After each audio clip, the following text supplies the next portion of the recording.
أعوذ بالله من الشيطان الرجيم.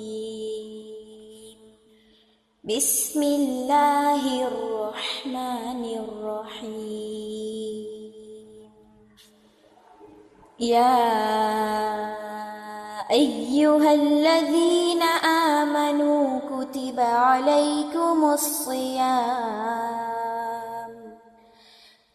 عليكم الصيام كما كتب على الذين من قبلكم لعلكم تتقون.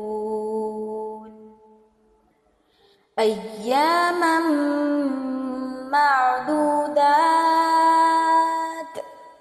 فمن كان منكم مريضا أو على سفر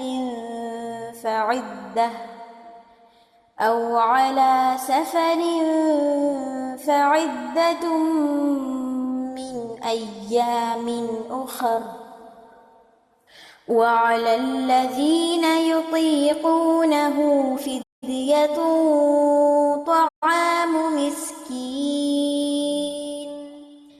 فمن تطوع خيرا فهو خير له، وأن تصوموا خير لكم إن كنتم تعلمون. شهر رمضان الذي أنزل فيه القرآن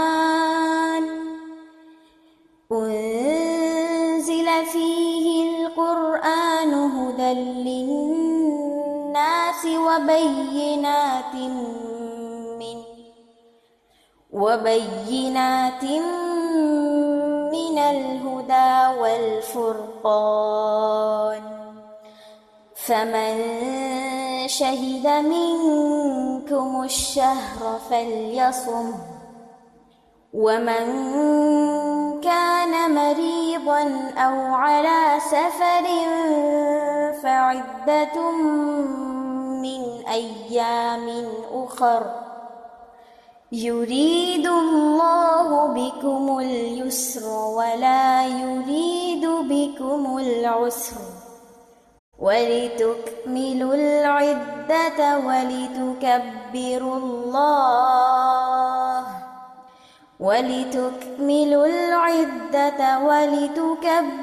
الله على ما هداكم ولعلكم تشكرون. شهر رمضان الذي أنزل فيه القرآن هدى للناس وبينات من الهدى والفرقان، فمن شهد منكم الشهر فليصم، ومن كان مريضا أو على سفر فعدة من أيام أخر، يريد الله بكم اليسر ولا يريد بكم العسر، ولتكملوا العدة ولتكبروا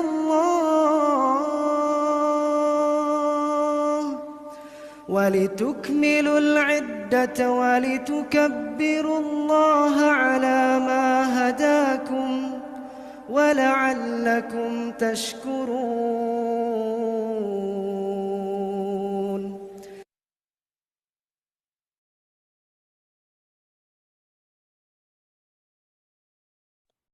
السلام عليكم ورحمة الله وبركاته.